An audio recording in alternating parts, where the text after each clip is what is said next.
இன்றைக்கி வீடியோவில் நம்ம முட்டையை வச்சு சோப்பு பண்ண போகிறோம். இந்த ரெசிப்பியில் நான் 4 முட்டை யூஸ் பண்ணியிருக்கேன்.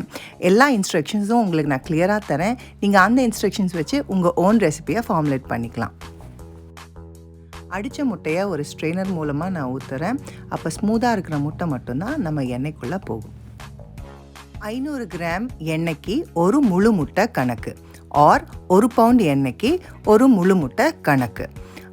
50 கிராம் முட்டையில் 38 கிராம் தண்ணியும் 5 கிராம் கொழுப்பும் இருக்குது. முட்டையில் இருக்கிற தண்ணியை லைவ் வாட்டர்லேருந்து நம்ம சப்ட்ராக்ட் பண்ணணும். அந்த ஃபேட்டை நம்ம எண்ணெயாக யூஸ் பண்ணிக்கலாம், இல்லைன்னா சூப்பர் ஃபேட்டாக கூட வச்சுக்கலாம். ஆனால் இந்த ரெசிப்பியில் நான் சூப்பர் ஃபேட்டாக வச்சுக்கல, அந்த ஃபேட்டை ஒரு எண்ணெய்க்கு சப்ஸ்டியூட் பண்ணியிருக்கேன். இந்த சோப்பில் நான் முழு முட்டை யூஸ் பண்ணியிருக்கேன். ஆனால் முழு முட்டை தான் யூஸ் பண்ணணும்னு இல்லை, நீங்கள் வெள்ளையை மட்டும் யூஸ் பண்ணலாம், இல்லை யோக்கை மட்டும் யூஸ் பண்ணலாம், அது உங்களுடைய ப்ரிஃபரன்ஸ்.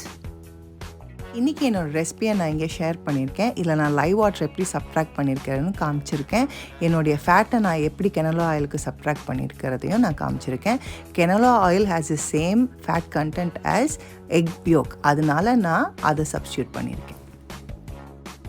முட்டையை நம்ம எண்ணெய்க்குள்ளே ஊற்றுறதுக்கு முன்னாடி போத் லைவ் வாட்டரும் ஆயில்ஸும் ரூம் டெம்பரேச்சரில் இருக்கணும், இல்லைன்னா அது முட்டையை குக் பண்ண ஆரம்பிச்சிடும். நான் உங்களுக்கு 2 டிப்ஸ் சொல்ல போகிறேன். ஒரு டிப் என்னென்னா, முட்டையை ஊற்றுறதுக்கு முன்னாடி ஒரு சொட்டு முட்டையை நீங்கள் ஆயிலுக்குள்ளேயும் லைவ் வாட்டருக்குள்ளேயும் ட்ராப் போட்டு பார்த்தீங்கன்னா அது குக் ஆகுதா இல்லையான்னு நீங்கள் கண்டுபிடிச்சிடலாம். இன்னொரு டிப் என்னென்னா, முட்டையை எண்ணெய்க்குள்ளே ஊற்றின உடனே நல்லா ஸ்டிக் பிளெண்ட் பண்ணணும். அப்போ தான் உங்களுக்கு நல்ல ஸ்மூத்தான சில்கி டெக்ஸ்சர் கிடைக்கும். முட்டையும் எண்ணெயும் நல்லா பைண்ட் ஆனதுக்கப்புறம் தான் நம்ம லைவ் சொல்யூஷன் ஊற்றி நம்ம ஸ்டிக் பிளெண்ட் பண்ணணும். இதுக்கப்புறம் நம்ம ரெகுலராக சோப் பண்ணுற மாதிரி தான். ஆனால் இதில் என்ன வித்தியாசம்னா, பயங்கரமாக அமோனியா ஸ்மெல் வந்தது. அது நம்ம முட்டை யூஸ் பண்ணுறதுனால தான் நான் நினைக்கிறேன். ஆனால் நான் ஃப்ரேக்ரன்ஸ் ஆயில் ஊற்றினதுக்கு அப்புறமும் எனக்கு அந்த ஸ்மெல் வந்தது. ஆனால் அடுத்த நாள் நான் அன்மோல்டு பண்ணி கட் பண்ணும்போது அந்த அமோனியா ஸ்மெல் போய் என்னுடைய ஃப்ரேக்ரன்ஸ் ஆயில் ஸ்மெல் மட்டும்தான் இருந்தது. இன்னொரு வித்தியாசம் நான் என்ன இதில் பார்த்தேன்னா, லைவ் வாட்ரு ஊற்றுற வரைக்கும் அந்த ஆயில் சொல்யூஷன் ஒரு மாதிரி லைட் எல்லோவாக இருந்தது. லைவ் வாட்ரு ஊற்றி அடிக்கும்போது நல்லா டார்க் கலராக மாறிடுச்சு. நான் இந்த சோப்பை ஈஸ்டருக்காக பண்ணணும்னு நினச்சேன். இதில் 3 லேயர் பண்ணணும்னு நினச்சேன். ஆனால் நான் கலர் மிக்ஸ் பண்ணுறதுக்குள்ளே என்னுடைய சோப் வந்து பயங்கரமாக சாலிட் ஆகிடுச்சு. அதனால் முடிஞ்ச அளவுக்கு நான் மிக்ஸ் பண்ணி நான் லேயர்ஸ் போட்டிருக்கேன். என்னுடைய ஐடியா என்னென்னா, இது மேலே பைப் பண்ணி எக் எம்பெட்ஸ் மேலே வைக்கணுங்கிறது தான். டோவில் நான் எப்படி எக் எம்பெட்ஸ் பண்ணுறேன்னு நான் உங்களுக்கு காமிக்கிறேன். இந்த பேட்டரில் வந்து கொஞ்சம் சேவ் பண்ணி பைப்பிங்காக வச்சுருக்கேன்.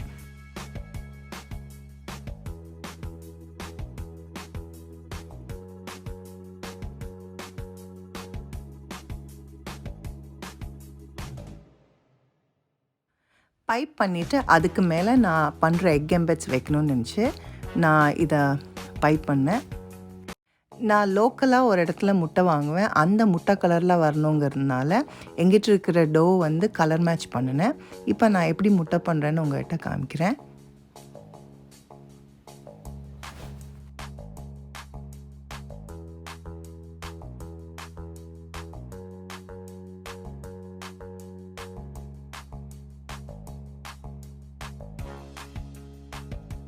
எல்லா முட்டையும் செஞ்சு முடிச்சிட்டோம்.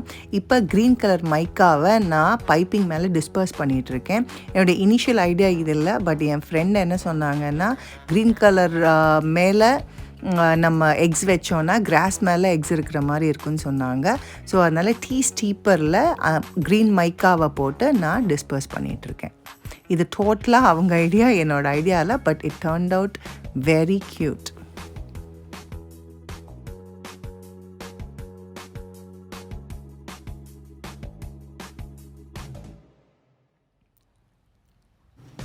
இவங்க தான் என் பக்கத்தில் உட்காந்து எனக்கு எக்ஸ் பண்ணுறதுக்கு ஹெல்ப் பண்ணாங்க. இந்த க்ரீன் கிராஸ் ஐடியாவும் இவங்க தான் கொடுத்தாங்க. எம்பெட்ஸை ஐசோப்ரோஃபால் ஆல்கஹாலில் ஸ்ப்ரே பண்ணி இப்போ நான் எம்பெட்ஸை பைப்பிங் மேலே வச்சிட்ருக்கேன். பார்க்குறதுக்கே ரொம்ப க்யூட்டாக இருக்குது.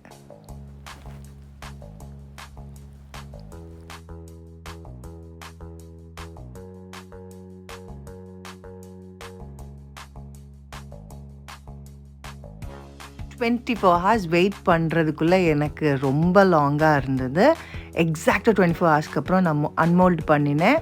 பண்ணதுக்கப்புறம் எக்ஸைட்மெண்ட்டில் ஒரு லோஃபையும் ரெக்கார்ட் பண்ணாமையே கட் பண்ணிட்டேன். இது செகண்ட் லோஃப். பாருங்கள், அந்த டாப் எம்பெட்ஸ் எல்லாம் ரொம்ப க்யூட்டாக வந்திருக்கு.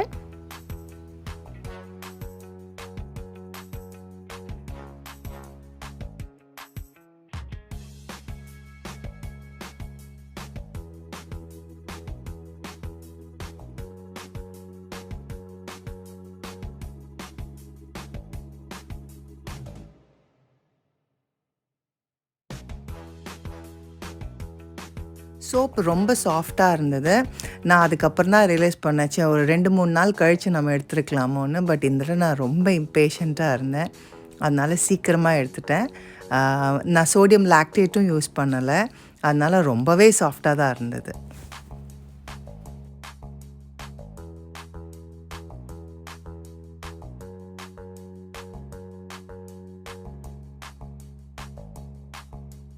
நான் இந்த சோப்பை கிட்ஸுக்கு கொடுக்கறதுக்கு தான் மெயினாக பண்ணினேன். எக் ஹண்ட்டில் இதை ஹைட் பண்ணலாம் அப்படிங்கிற ஒரு ஐடியாவில் தான் பண்ணினேன்.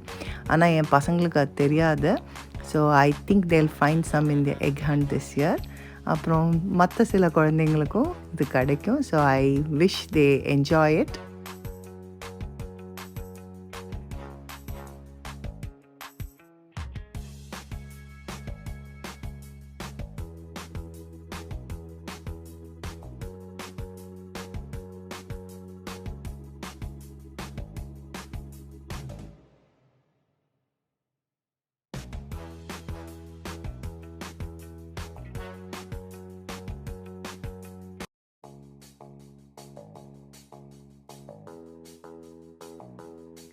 இந்த வீடியோ உங்களுக்கு பிடிச்சிருந்துச்சுன்னா லைக் பண்ணுங்கள், ஷேர் பண்ணுங்கள், மறக்காமல் சப்ஸ்கிரைபும் பண்ணுங்கள்.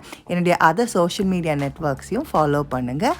அடுத்த வீடியோவில் உங்களை பார்க்குறேன். அதுக்கு முன்னாடி I am wishing you all a happy Easter.